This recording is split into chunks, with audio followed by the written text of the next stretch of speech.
चलिए विद्यार्थी, आज हम लोग देखेंगे कैसीग्रेन का परावर्तक दूरदर्शक। इसका आविष्कार कैसीग्रेन ने ही किया था। इसके पहले वाले वीडियो में हमने बताया था न्यूटन का परावर्तक दूरदर्शक, तो उसका आविष्कार न्यूटन ने ही किया था। उसी तरीका से इसका आविष्कार कैसीग्रेन ने ही किया। इन्होंने इस युक्ति को बनाने के लिए एक उत्तल लेंस कम फोकस दूरी वाला, एक अवतल दर्पण अधिक फोकस दूरी वाला, एक उत्तल दर्पण कम फोकस दूरी वाला लिया। इसके बाद किस तरह से युक्ति को बनाया, चलिए देखते हैं। तो देखिए यहाँ पे एक अवतल दर्पण लिया गया। इस अवतल दर्पण की द्वारक बड़ा होती है, यानी इसका फोकस बड़ा होता है। इसका नामकरण हम करते हैं M1। समझ में आया? आगे चलिए। अब क्या किया गया, एक उत्तल दर्पण लेते हैं। इस दर्पण की द्वारक बहुत छोटा होता है।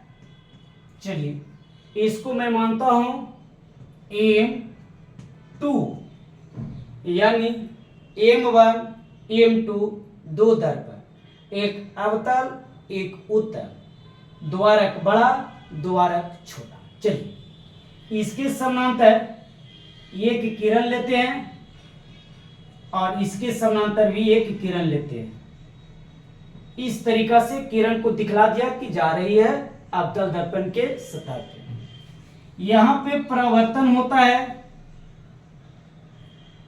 तो ये उत्तल दर्पण के पास आता है और यहां से परावर्तन होता है, तो ये उत्तल दर्पण के पास जाती है। यहां से इस सतह से फिर परावर्तन होता है भाई, क्योंकि दर्पण में परावर्तन होता है, लेंस में अपवर्तन होता है। आगे बढ़िए। अब यहां से परावर्तन होता है तो इस तरीका से ए निकलती है और इस तरीका से ए निकलती है। और यहां पर अगर देखा जाए तो ये हल्का छिद्र होता है, तब तो किरण निकलेगी। इस तरीका से ये निकलती है। अब देखिए, जहां पे निकलती है वहां पे प्रतिबिंब बनता है और इसे हम क्या कहते हैं, आई नाम देते हैं। अब यहां पे देखा जाए इस तरीका से निकला, तो ये यहाँ पे एक लेंस होती है। अभी मैंने बताया वह लेंस उत्तल होता है और ये कम फोकस, या इसको कम फोकस दूरी वाला कहिए, एक लेंस होता है। और इसी के पास आंख रखकर क्या करते हैं, देखते हैं। आंख रख के क्या करते हैं, देखते हैं। जिसके सामने आंख रखा जाता है उसे नेत्रिका लेंस कहा जाता है। उसे क्या कहा जाता है, नेत्रिका लेंस कहा जाता है।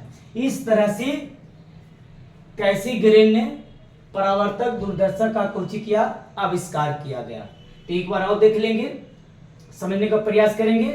थोड़ा सा इसे अगर बनावट भी लिख देते, क्या और दिक्कत है, नहीं है।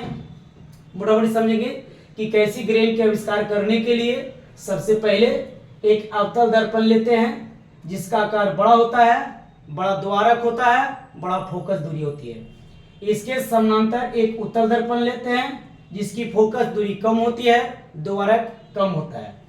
फिर लिखेंगे कि एक उत्तल लेंस लेते हैं, तो इसके समानांतर जो किरण जाती है परावर्तन के बाद उत्तल दर्पण की सतह पर पड़ती है और पुनः परावर्तन होकर के अवतल दर्पण के छिद्र से गुजर जाती है। उसी तरीका से एक और समांतर किरण होता है, ये भी परावर्तनों की गुजर जाती है। जहां पे ये कटता है वहां पे प्रतिबिंब बनता है, उसे आई कहते हैं। और यहाँ पे इस प्रतिबिंब देखने के लिए एक उत्तल लेंस होती है जो कम फोकस दूरी वाला होता है, कम जिसका द्वारक होती है। तो इस तरीका से कैसीग्रेन ने परावर्तक दूरदर्शक का आविष्कार किया। चलिए विद्यार्थी, मेरा वीडियो आज की यही तक रुकती है। Thank you.